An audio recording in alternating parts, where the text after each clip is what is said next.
څه مکیه سورتونه دي او څه مدنیه. مکیه سورتونه چاته وای او مدنیه سورتونه؟ د مکی سورتونو خصوصیات او د مدنی سورتونو خصوصیات ما تاسو ته مخکې وې چې څه خصوصیات هغه دي چې د قاعده اکثریه د قاعده کلیه حیثیت لري او څه هغه دي چې د قاعده اکثریه حیثیت لري. نو چې کوم د قاعده کلیه حیثیت لري هغه دا چې کوم سورتونو کې کلا راغله ده هغه مکیه دي او چې کوم سورتونو کې لفظ د کلا نه راغله دا مدنیه سورتونه دي. د دې وجنه حجاج ابن یوسف په وخت کې او زنانه رااله. حجاج ابن یوسف ته وی اے حجاج ظلم پریدا کني الله بردا سے رکی لکه چې د پینلمبو پنزلس سپارونه کلا وکړي. هغه وخت کې زنانه په قران کې دوره مهارت لرله چې حجاج ابن یوسف ته عجیب خبره وکړه وی حجاج ظلم پریدا که ظلم دې پرې نه خو د الله بردا سے رکی لکه د لمبو پنزلسونه چې کلا وکړي. حجاج ابن یوسف چې ولې بخپل حافظو خو بدعمل حافظو نو د بخپل سوچ کو چې سوچ وکړو نو په پنځلسو کې کلاو نه مونته تاسو نظر وګرځاو خو لیکن کلاو نه مونته وی خبره دې ټیک کړې دی که غلط کړې و وستانه مې سر کټکاو وی دې رښتینه خبره د وجنه وی تر سر کټ کې دونه بچوي.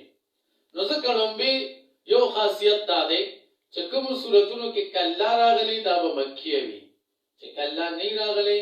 دا به مدنیه سورتونه. بل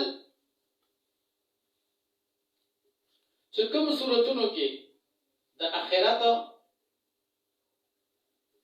دکشان د توحید دکشان او بل دا په اکثریت کې دی. بل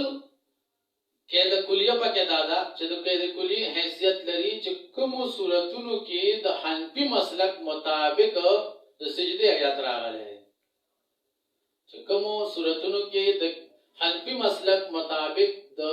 سجده آیاتونه راغلي دي د مکیه سورتونه دي او چې کوم سورتونو کې د حنفي مسلک مطابق سجده نه راغلي د مدنیه سورتونه بده بل پاسانه باندې نشاندهی ده. دریم دا چې د سوره بقره نه علاوه چې د آدم علیه السلام واقعا په کوم صورت کې راغلی د مکیه ده او دا نورو مدنیه ده. ځکه د آدم علیه السلام واقعا په سوره بقره کې راغلی ده خو لیکن هغه مدنی ده او د دې نه علاوه چې په بل صورت کې کوم ځای کې د آدم علیه السلام واقعا راغلی ده هغه سره مکیه ده. دا هغه چې د قاعده کلیه غونډه حیثیت لري. بل هغه چې د اکثریت حیثیت لري. اکثریت دا چې دغه خلاف هم راتلی شي. نو چې کوم سورتونه واړوي آیاتونه هم واړوي دا به مکیه سورتونه وي او چې کوم سورتونه اوږدوي دا به مدني سورتونه وي. چې کوم کې د منافقینو ذکر دی دا به مدني سورت دی ځکه منافقان مدینه منوره کې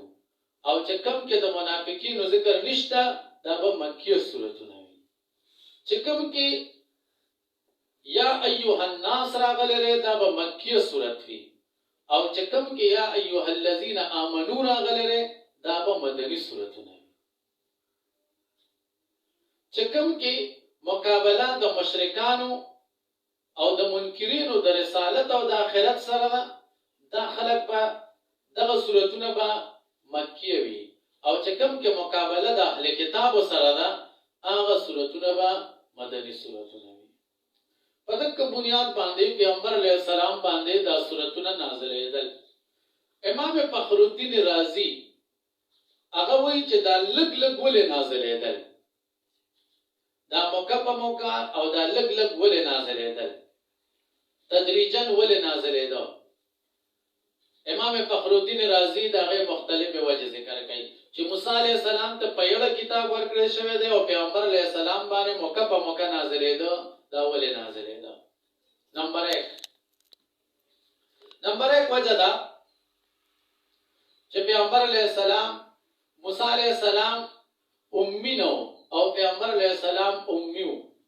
هغه لیکونکي او لوستونکي نه و د دې وجې ورته لږه لږه وحی راوړه چې پیغمبر علیه السلام ته یادول آسان وي په یو ځای ورله کتاب ورنه یو وجه دا ذکر کړی ده دویمه وجه ده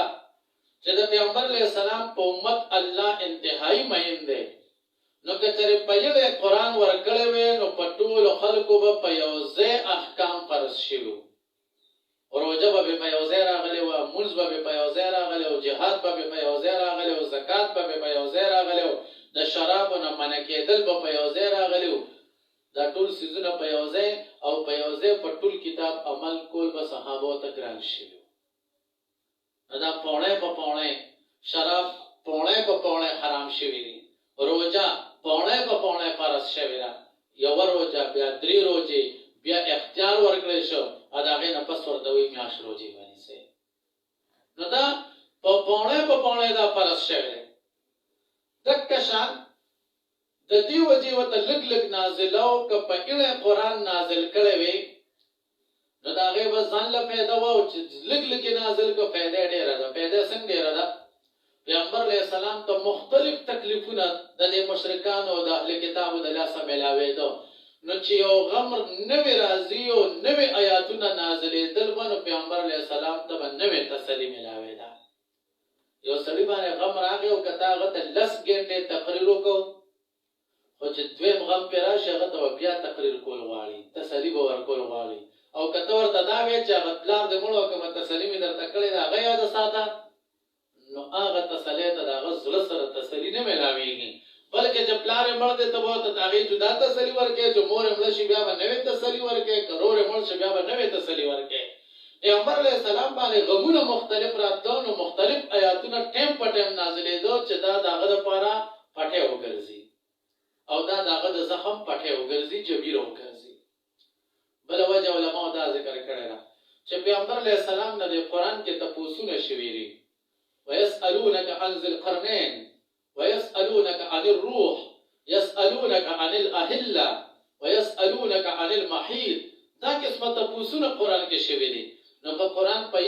یړه نازل وي نو د خلکو به بیا اعتراض کو چې چا تپوس کړی موږ خو تپوس نه یې کړی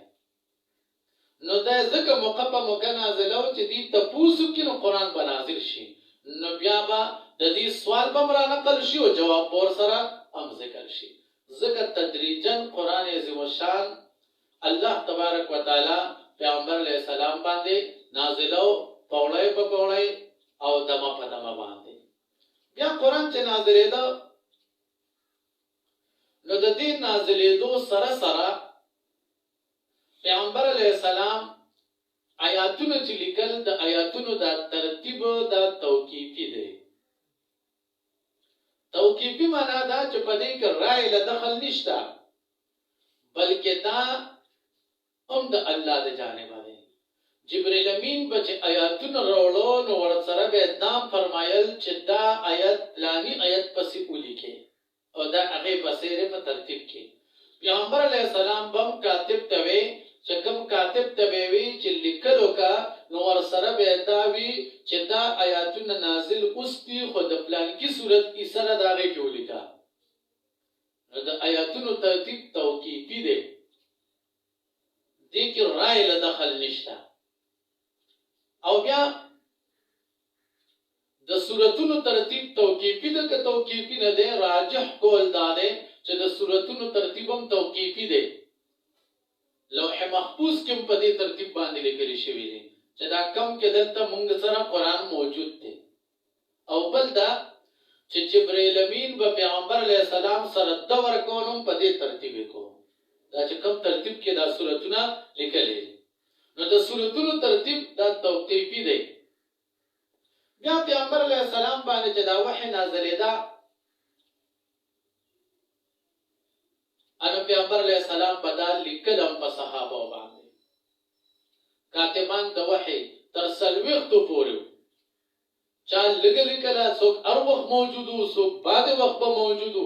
په تر 40 پورې نمونه په دې کې د صحابه شته چې دی به وحی لیکل او صحابه سره د هغه وخت نه قرآن عظیم الشان په مختلفو طریقو سره لیکل موجودو دا نه چې کنه صرف یادو بلکې د یاداشت سره سره لیکل موجودو اول خو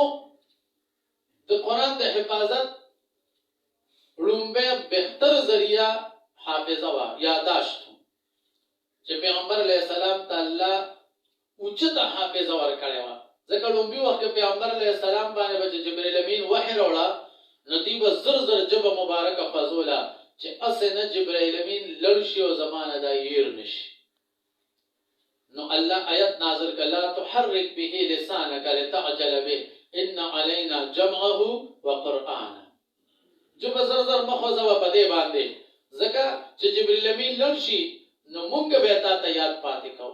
او تاسو سره دا خمو فکر نه نو پیغمبر علیه السلام تعالی قوي حافظه ورکړه چې سبه وریدل اب ورته یادېدل دویم صحابه ته قوي حافظه وي او صحابه به یوازې لیکل نکول یادول به کول او په درزلونو حافظان په هغه وخت کې د پیغمبر علیه السلام په وخت کې دا موجودو په صحابه کې بیا عام خلکو د عربو ته الله حافظه ورکړي عام خلکو ته تر دې خلکو د خپل شجره نسب نه یاد عربو ته د خپل اسب شجره نسب یادوي چې زما د اسب د پلانې اسب لور ده او دا هغه اسب بیا د پلانې اسب لور و هغه به ارسد لنوم کې خواله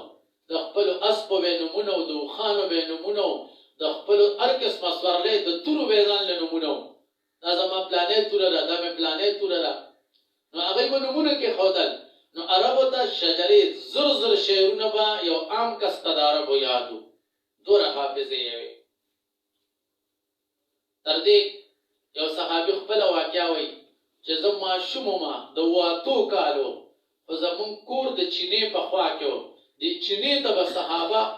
چې کله تلبه نو دلته به اوبوله چې راتلو نو ما د کفر په حالت کې د هغې نه بلا آیاتونه یاد کړل د کفر په حالت کې او ماشوم هم دی او کافر هم دی خو لیکن چې صحابه به خپل یو بل ته آیاتونه ورولوي ما به یاد کړم داسې حافظې وي چې صرف هغه اورېدلې خبره هغه به هغې ته یاده پاتې کېده نو دا مضبوطې حافظې ورکړی وي او بل پیغمبر علیه السلام صحابو باندې څه کول دی لیکلی و د دې وجې نه صحابو سره لیکلی موجودو چې دا راځي ابوبکر صدیق رضی الله عنه نو هغه کتابي شکل ورکړه صرف دا نه چې کنه مخکې نه لیکلی نه و موجودو لیکلی موجودو خو کتابي شکل کې نه و یعنې تاسو به واقعاتو کې اورېدلي چې عمر فاروق رضی الله عنه اسلام راوړو او کور ته د خور ورننوته نو خور یې څه کول د قرآن آیاتونه یې لوستل او دا قرآن ورسره لیکلی موجودو او اوښې هم قرآن لوسته قرآن ورسره لیکلی موجودو بل پیغمبر علیه السلام په خپل حدیث کې منع فرمایلی ده چې د کافرو ځمکو ته ځان سره قرآن مه وړئ نو دی په کم قرآن یادو چې لیکلی قرآن یې بې عزتي به وشي کني په سینه کې خو ای به ځان سره قرآن وړو یاداشت خو ورته و خو لیکلی قرآن نو دی ولې وایي چې مه وړئ و موجودو که موجود نه وي نو بیا به منع نه کوله بل پیغمبر علیه السلام په خپله ترغیب د دې ورکو چې په لوستو سره قرآن ثواب زیات دی په کتو سره د یادو د قرآن د لوستو نه نو دا ولې چې چاته په یادو خو چا سره لیکلی موجودو ځکه پیغمبر علیه السلام هغې کې وفرمیل چې په کتلو سره د قرآن کم اجر دی دا سیوا دی د هغې نه چې کوم په یادو باندې قرآن تلاوت کېږي دې ځای پورې وقت یې نه پس